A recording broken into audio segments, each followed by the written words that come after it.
She said, come on in. There's room for everybody. Okay. Hello, my name is Kevin. Some people say I fell from heaven, but really I was dug out of a vagina. From a girl from Carolina. Well, actually, that's not where she's from. I'm just an ordinary chum. You know what they say? People in high school thought it was gay. But for sitting by the bed, or wasting time with the mime. I'm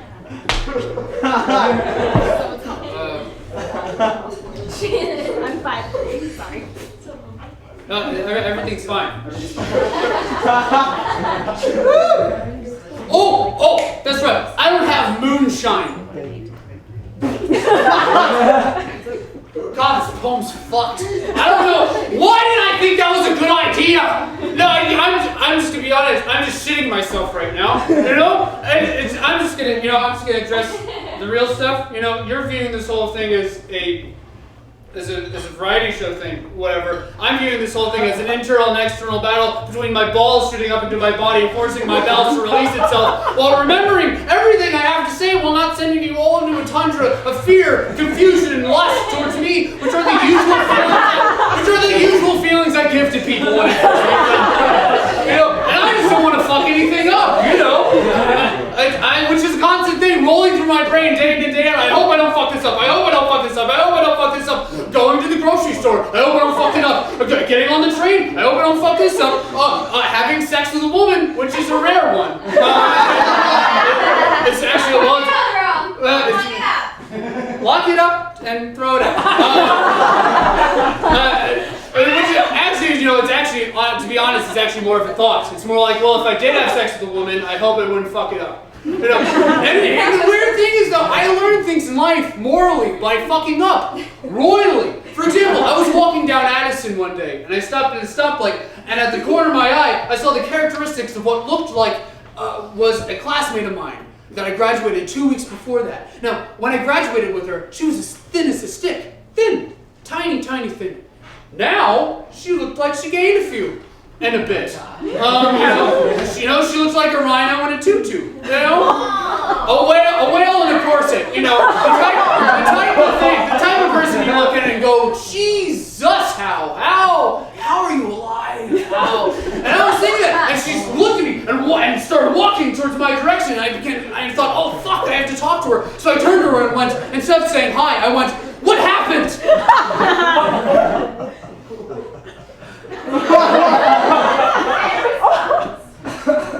After running down the street, mind you, realizing it wasn't her, the moral of that story was, don't talk to strangers. And I learned that at 22. And you guys how stupid I am. And it's not my fault. I grew up in a very isolated place. You might have heard of it. It's called Montana. And growing up in Montana is a lot like growing up in Montana. There's nothing like it, And the filmmaker David Lynch is from my town. And his movies describe that place perfectly to a T. Perfectly to a T. They're beautiful, beautiful movies. They're beautiful, beautiful movies. And underlying that beauty is a mystery and a darkness so fucked up that if you even begin to try to understand it, your eyes will bleed. And that's a very true statement. In a place that's filled with beauty, there's an equal amount of darkness that's there that you might not necessarily see. Unless you're unwanted, like I was. Or if you were gay. And okay, look, I'm just saying, when I lived there, they killed gay people where I grew up. That was 5 years ago. It was fashionable then. Now, not so much. It was, in a very distant. I'm digging myself into a hole that I feel like I'm not going to get myself out. But I never really understood that shit. The type of people who went after the same group of three-nippled boys that went after the gay guys. Who went after the gay guys because they go after these guys for doing something they themselves would do to each other after high school football practice every day. So it didn't really make any fucking sense. And my high school football team sucked ass. Literally. Just by watching them play, you could tell the only pigskins they could handle were each other's. If they could catch the football with their asses, we'd be state champions. That's not playing the game now, is it?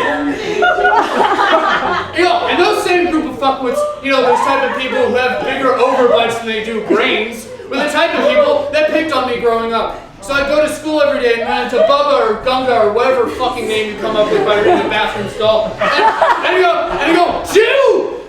Jew! Because that's what they called me, because my name had too many letters in it. And they go, Jew! You better not be looking at my girlfriend Betty, or I'll beat your ass. I was like, whoa. No offense, Betty, but here's the thing. She's totally not my type. Totally. Far from my type. Good. Come on, Betty. I'm not bitter. But the thing is, because I was bullied, I have this constant thing rolling through my head. I hope I don't fuck it up. I hope I don't fuck it up. I hope I don't fuck it up. And because of that, it causes a lot of hesitancy. And because that hesitancy is the real reason why I'm so lonely, And because I'm in a constant case of unrequited love, and if you don't know what that feels like, let me walk you through it. So first there's me, schmuck, sitting on the CTA train that is life, looking up the window, oogling, and suddenly this woman comes on the train that makes me go, oh my god.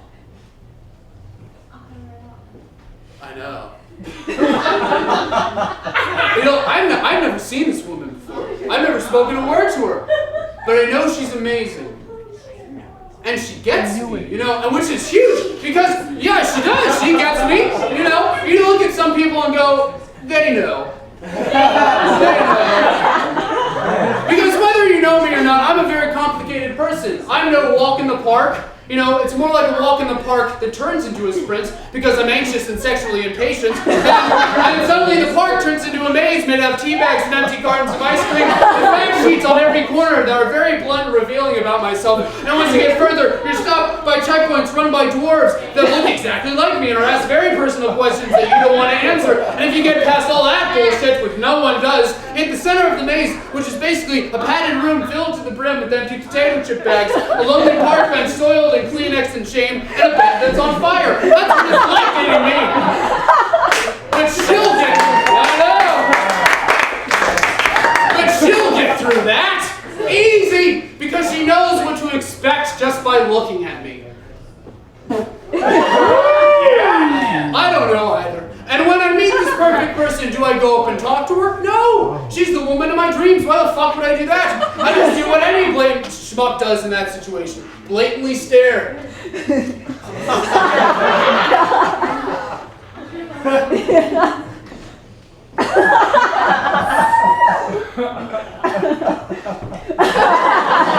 And then she looks at me and walks towards my direction, and I become very self-conscious about myself. I hope I don't fuck this up. I hope I don't fuck this up. I hope I don't fuck this up. Why am I wearing this shirt? Oh, I didn't put on deodorant today. I'm fucked. She'll know. I'm fucking this up. I'm fucking this up. And then I distract myself by concentrating on the first thing that I'm going to say to her. I love you, but please love me. Your figure itself could stop the sun from exploding. I hope I'm not fucking this up. All that romantic shit. But instead, I say, hi. And she goes, what? And I think, and then I realize she was going to talk to her friend that's sitting right next to me. But after that weird exchange, she sticks around and she talks to me. I guess I didn't really creep her out that much. She must be used to it. And I don't really remember any of the conversation because I'm concentrating on my bowels not releasing on itself with every breath. But she laughs, maybe, and that makes me feel good. And when you meet this special type of person, you can't just go up to him and go, I love you, let's move in together and have an empire of children. You have to get to know them first. And that usually consists of cups of coffee, walks, movies, casual exorcisms that you play back in your brain as you're falling asleep at night, soundtracked by music that you can only hear. Because fuck it, you're in love. And it's scary, but it's a very exciting thing. And men usually express that excitement by pitching tents from their bed sheets with their penises. Oh, I love you. And no, don't get me, women can participate in this too. You just have to use your arm going, oh, I love you. Oh, girl stuff. I don't know either. And when you're in love, when every time you close your eyes, you see the portrait of this perfect person glowing in the darkness. And you fall asleep looking at them with your eyes closed, but you don't really sleep. And you develop this weird sense of insomnia, which is the reason why people are so fucking crazy when they're in love. It's not because they're in love. It's because they're just fucking knackered. It's exhausting going, I love you every fucking day. But when we're not with this person, our lives are complete shit and everything smells of pee. But when you look at them, everything becomes okay. You know, I don't express any feelings that I have towards this person because I'm afraid to see what happens next. Because, you know, and men have a hard time showing their...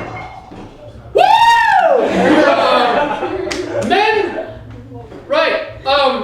I got it.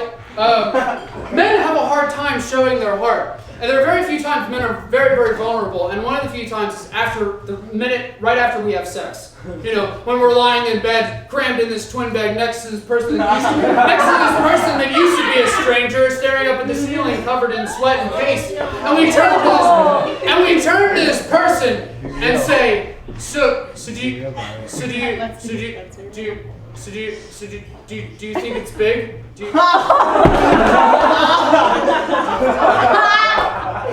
And women are women know this is a delicate situation.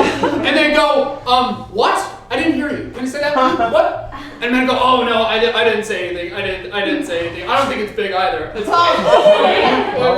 And that's what it's like with me for asking out women. You know, it's very do or die. When they say yes, I feel like I have the biggest cock in the world. And they go, yeah, why wouldn't they? Zip, you know, all that stuff. And when they say no, I feel like a 35-year-old man that decided to perform a bris on himself. You know, oh, why would they? Oh, my penis. Oh, I feel exactly like that. And I can't take it anymore after a while, so I go up and talk to her, and she decides to ruin it all by going, so what do you think of John? I think he's hot. And my heart drops to my anus. In a very bad way. In a bad way, I guess. John? She fancies John? How could this have happened? I'm the one hanging out with her. No, he can't win. No, he can't win. What do I think of John? Oh, I'll tell you what I think of John. I think he's great. I think he's a statue figure of a Greek god with washboard abs that can take care of any stain if you rub your laundry on it, which you probably will, and hair that's often mistaken for a crown. He has ocean blue eyes that can stare into for weeks at a time without blinking because you're afraid if you do so, you'll miss a porpoise jumping in the background. He has a pretty smile as bright as the North Star that'll guide your way home to the outer dimensions of his heart, which looks like a cozy commercial home for the homeless, which he also volunteers for on the weekends, by the way. And he has skin so smooth it's actually the blueprint for skin itself, and with a body odor that smells of pumpkin latte, jasmine, and a happy childhood which fools you into thinking that every day is Easter. He has a voice as calming, sensual, and strong as the Venetian boys' choir before puberty. And not to mention he has a hobby of saving orphans out of burning buildings. He has a penmanship so magical he writes it under the name Ghostwriter, so the literary world doesn't crumble by the sheer brilliance of his name, John. And he can easily be a president of the United States and is the only hope for world peace. If you ask me, he's fucking perfect! And after that big fucking performance, I don't see her for a week, or 3 weeks, or a month. And I developed a caked mound of Ben & Jerry's ice cream on my bed that I drool and pass out on every night. You know, I become a bit constipated, I'll admit it. Yeah. And I begin to hate the person that I see every time I close my eyes. And you know, and when get over a relationship, right as you're about to like get over her or him or whoever, no, it could happen. I don't know. I guess, too. You know, right around the time that I get over her, I happen to run into her on the street, and she looks great. I haven't bathed, but she looks great. You know, and she goes, Kevin, person of interest, how are you? Great. How are you? Great. I'm with John now. Oh, wow! I know, we're practically attached to the hip. You know, none of that would have happened without your help. Why are you kicking yourself? Because I'm so happy for you, I don't know how to admit it. Great, grand, good for you. Oh, thank you. Well, actually, I wanted to invite you to a party that we're having. Oh, well, it's more of like a housewarming type thing. Yeah, actually, by the way, we moved in together. Why are you hitting yourself with a hammer? Oh, because I'm anxious. You know me, once the Kevin and his anxiety, I feel a panic attack coming on, so I'm just hammering it away. I'm so happy for you! gotta go. Kevin, you're such a good friend. I'm dying inside. What? What? I think they're drying inside. What? I'll catch you later. And she smiles and she walks away. And I smile and stand there, waving, looking like an asshole. As she gets smaller and smaller and smaller. Until I can't see her anymore. And then I'm just smiling at the dream. So I turn my smile upside down. I take a deep breath. And then I shit myself. Because I've been holding it in, all that. Because you were constipated. That's right, Caroline, because I was constipated.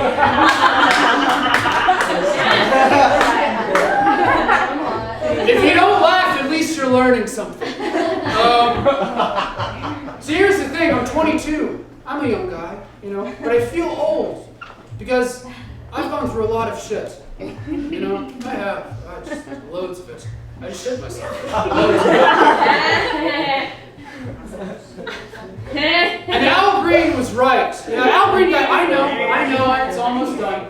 Al Green got it right because I'm just tired of being alone, No, I'm tired of going on walks by myself because squirrels are assholes. No fucking manners. I'm tired of being the canvas for flying vomit on the red line on a Friday night. Another person would add miracles to that masterpiece. And I'm tired of not having someone to talk to when something's happened to me. Turning to someone and going, I don't know how I should feel about this homeless person peeing on my shoes while giving me directions to Mars and a bouquet of flowers. What do you think about that? I love you, by the way. But if I do meet this perfect person, I'll say this to her. Hello, my name's Kevin. Exactly. Some people say I fell from heaven. But really, I burped and was dug out of a vagina. From a girl from Carolina. Actually, that's not where she's from. I'm just an ordinary chum. Everybody, that's my time. Thank you. Good night.